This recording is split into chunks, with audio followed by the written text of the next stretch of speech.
నువ్వులిచ్చావి కాదు నువ్వేలుచ్చావి. కాకతీయ యుగంలో తలెత్తిన ఈ శైవ వైష్ణవ ద్వేషం విజయనగరంలోని పాలకులతో పాటు కవులకు సైతం పాకింది. దూర్జటి కాళహస్తీశ్వర మహత్యం రాయగా దీనికి విరుడుగా తెనాలి రామకృష్ణుడు పాండురంగ మహత్యం రాశాడు. ఈ కాలంలోని శైవులు గంజాయి తాగేవారు. అంచేతనే గంజాయి త్రాగి తురకల సంజాతము చేత కళ్ళు చెవిగొన్నావా లంచకొడక ఎక్కడ గుంజరా యూదంబు దోమ కుత్తుక చొచ్చెన్ అని వైష్ణవుడైన రామకృష్ణుడు ఒక చాటు పద్యం ద్వారా నాటి శైవుల గంజాయి తాగే అలవాటును దుయ్యబట్టాడు.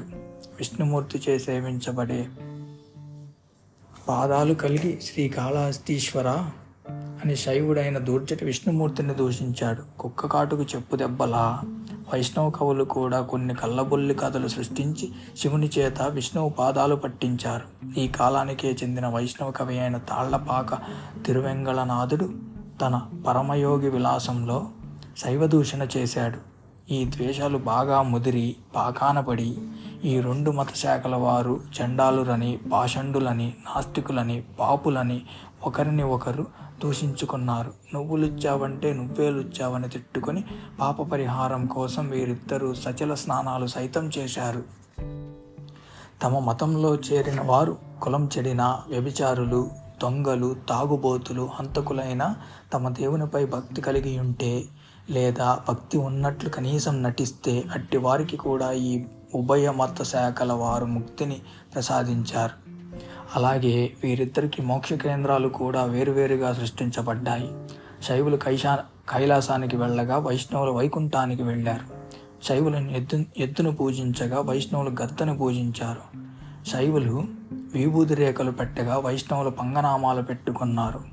శైవులు మెడలో లింగకాయలు ధరించగా వైష్ణవులు తులసి దండలు అలంకరించుకున్నారు. పేరుకు వీరిద్దరూ హిందువులే. అయినా మత విశ్వాసాల్లో, మత ఆచారాల్లో, కట్టులో, బొట్టులో, వేషంలో, భాషలో, చివరికి మోక్షంలో వీరిద్దరి మధ్య ఎంత వ్యత్యాసం, ఎంతటి ప్రబలమైన మతద్వేషం. నాటి శైవ భక్తులు శివుణ్ణి మోకాలుగానో, స్త్రీ చన్నుగానో, కుంచంగానో, మేకపెంటిగానో ఎంచి ఎంతో భక్తితో పూజించేవారని దూర్జటి రాసిన కాళహస్తీశ్వర మహత్యం ద్వారా తెలుస్తుంది. ఈ విధంగా కట్టలు దాటిన అందమత విశ్వాసం నాటి పాలకులనే గాక సామాన్య ప్రజలను సైతం ముంచెత్తివేసింది. విజయనగర రాజ్య ప్రారంభ దశలో శైవుల ప్రాబల్యం కొంత ఉన్నా కృష్ణరాయల కాలం నాటికి ఈ ప్రభావం క్షీణించింది. తాతాచార్యుల వారి శ్రీ వైష్ణవం తెగముదిరి విశేష వ్యాప్తిలోకి వచ్చింది. కాకతీయ రాజుల్ని శైవులు వశపరుచుకున్నట్లు విజయనగర చక్రవర్తులను ఈ తాతాచారి వైష్ణవులు తమ ప్రాబల్యం కిందకి తీసుకురాగలిగారు.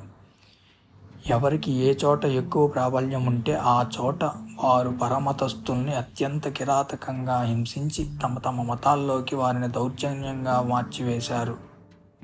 మధ్యయుగాల నాటి వీరశైవుల గృహల్లో ఇంటికొక ఆడపిల్లను చొప్పున శివుని కైంకర్యం కోసం ఉంచి వారికి పెళ్లి చేయకుండా మత ప్రచారం కొరకు వదిలివేసేవారు. ఈ సాంప్రదాయం కన్నడ దేశంలో వీరశైవుల ఇళ్లలో అక్కడక్కడా కనిపించేది. శివుని పేరిట వదిలివేయబడిన ఈ బజారు స్త్రీ చచ్చేంత వరకు వ్యభిచారిణిగానే జీవించేది. బసివిరాండ్రని పిలువబడిన ఈ వ్యభిచారిణులు వీరశైవ మత వ్యాప్తికి శృంగార సాధనాలుగా వినియోగింపబడేవారు. విజయనగరంలో ప్రముఖ స్థానం ఆక్రమించిన శ్రీ వైష్ణవం తన మతాన్ని స్వీకరించిన స్త్రీలకు గరుడ బసవి అనే పేరు పెట్టి వీరికి విభూది రుద్రాక్షలకి బదులు తిరుమణి తులసి పూసలు ఇచ్చి వారిని దాసర్ల గుంపులో చేర్చివేసింది. నేటికి ఈ కులానికి చెందిన వారు ఆంధ్రదేశంలో ఉన్నారు. నాటి వైష్ణవ మత గురువులు ఈ బసిరిరాండ్రతో రాసక్రీడలాడి ఇదంతా దైవుని కైంకర్యమేనని బోధించే అంతి నీచమైన స్థితికి దిగజారారు. ఈ విధంగా శైవ వైష్ణవ మత గురువుల నైతిక పతనము, శైవ వైష్ణవ బసిరాండ్ర యథేచ్ఛ విహారము, యాంత్రిక కర్మకాండ నాటి సమాజానికి మోయలేని గుదిబండగా తయారైంది. అంచేతనే లింగదారి కన్న దొంగలు లేరురా అని శైవుల్ని వైష్ణవులని ఏడ వార్తమానమే గాని ప్రజల చేరుతురయ్యా భ్రష్టులుగను అని వైష్ణవుల్ని వేమన అత్యంత నిశితంగా విమర్శించారు. యూరప్లో మార్టిన్ లూథర్కు పూర్వం పోపు, అతని ఏజెంట్లైన క్యాథలిక్ బిషప్పులు మధ్యయుగాల నాటి ప్రజల పాపాల్ని పరిహరించేందుకు పాప పరిహార పత్రాలు ఇండల్జెన్స్ పేరిట పత్రాల్ని అమ్మి అమాయక జనం నుండి డబ్బు ఎలా గుంజేవారో, అలాగే ఈ శైవ వైష్ణవ శాఖలకి చెందిన మత గురువులు కుల మత కట్టుబాట్లని దాటినప్పుడు సంఘ బహిష్కరాలు, పాత తీర్థాలు, ప్రాశ్చిత్తాలు ఇత్యాది ఆమంబాపతు పంచనాత్మక మార్గాల ద్వారా డబ్బు పిండేవారు. ఈ విధంగా ఈ గురువులు నాటి సామాన్య ప్రజల రక్తమాంసాలను పీల్చే రాబందుల్లా తయారయ్యారు.